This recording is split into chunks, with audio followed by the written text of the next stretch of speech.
After that, we played one of my favorite games. This is the only game we scheduled ahead of time, and it is the beastly, humongous, gigantic, number 001 on Board Game Geek, D-Mocker.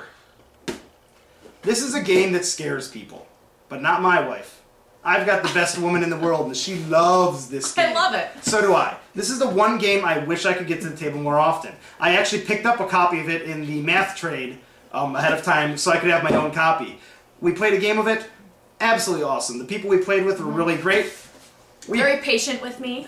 Very patient. We played once or twice, but one guy was a total pro. Another guy had played it 3 or 4 times. Another guy was a total newbie. And then there were us. So we were kind of in the middle. The people we played with were Tom, Brett, and Dan, and one other guy, but I don't think I got his name down. Nope, that was us too.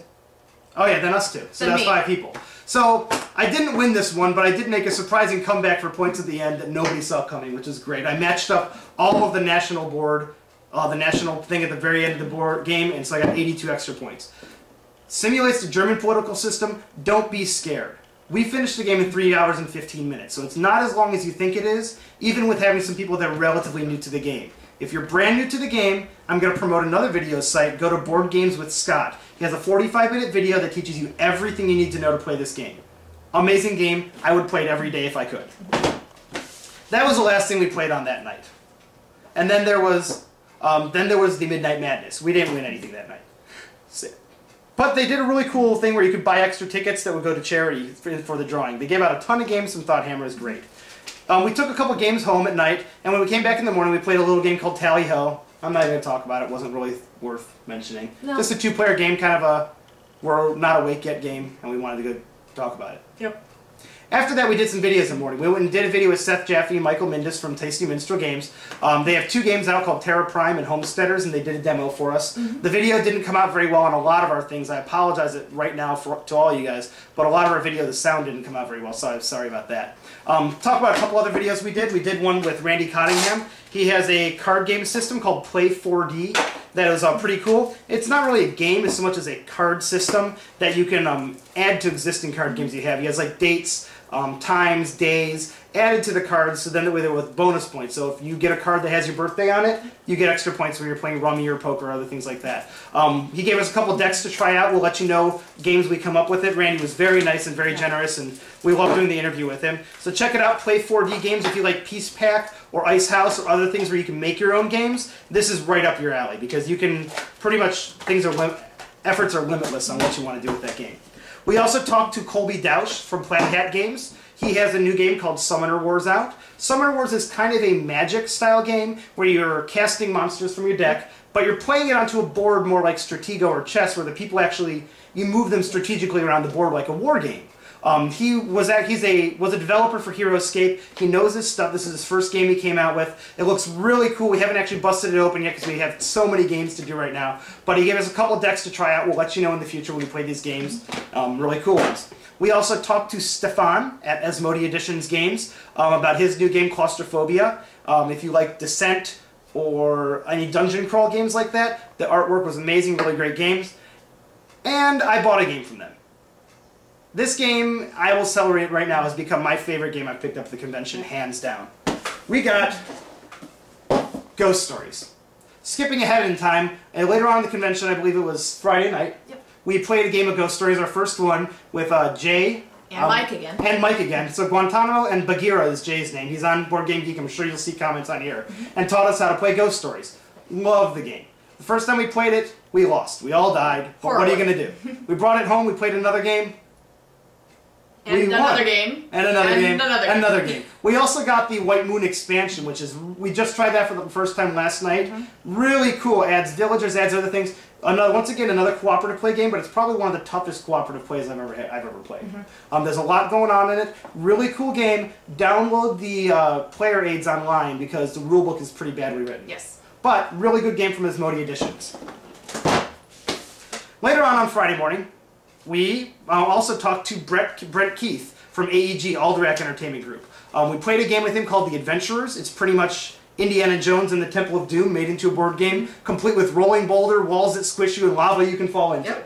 Really cool little game, very light, kind of a press your luck style game in a lot of things. And we also tried out Brent's new game. He designed one called Infinite City. It's a tile laying game. You're building a city as the game goes on. It's a really cool little game. We didn't get a chance to play any full games of it, but AEG Games was really kind, and I was glad we got the interviews with them. They're up online. The sound isn't very good, but I hope you enjoy it anyway. After that, we talked to two of our favorite people that we did interviews with from Valley Games, Torben and Phil. Absolutely great, amazingly nice guys. They did a video with us. Power Struggle, one of their games, was one of the most popular ones all weekend. We didn't get the chance to play it, but it was a very popular game. They're also putting out a new Republic of Rome, Hansa Teutonica, and a game that I've had pre-ordered for a while that Phil later on in the convention gave us a demonstration on, Stronghold. Been talked about a lot on Board Game Geek. It had a lot of buzz to it, and it's worth every cent of time that people have given to it. We've played it as a 2-player game. I played another 2-player game. We started a 3-player game. It didn't have enough time. Absolutely fun. There's a lot of nitpicky rules, and the rule book, once again, is not written very well for the English version. So go online and get the frequently asked questions file from the Board Game Geek site, because otherwise you are not going to play this correctly. Really fun game. Best played with 2 players. One person's in a castle, the other's trying to storm the gates. Really fun game. Back to our games we played.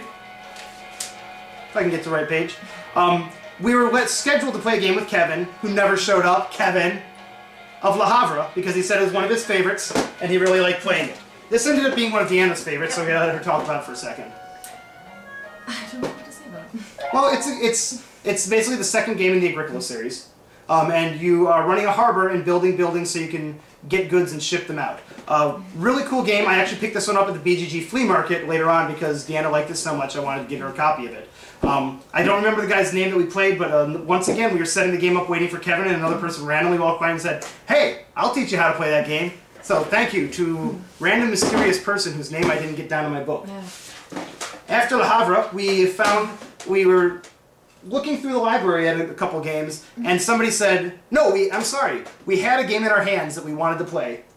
And somebody said, "Hey, are you going to be playing that?" And we're like, "We're hoping to." And they're like, "Well, I'll teach you because it's one of my favorite games." And that was Endeavor. Endeavor. Our copy we got there, which we ended up buying before we left, is still in shrink, so we haven't opened our copy. Great game. You are starting in Europe and then settling the rest of the world. We had a couple really nice people who we ended up playing some other games later on the weekend with, of Endeavor. We had Brian, Terry, and Matt teaching us. Brian's BGG name is Fatso, Terry's is Terrymoto, and Matt is Big Chief. Terry was really the main game explainer in this. He did a great job teaching us. You expand, you can open shipping lanes, you can build buildings, so there's a little bit of Puerto Rico to it, there's a little bit of mystery to it, there's a little bit of fighting and claiming areas, a little bit of everything. I really like the game. The components are really simple, and it's actually pretty easy to learn. Good interaction between all the players as well, too. Yeah. I really liked. So, Endeavor, great game, check it out. After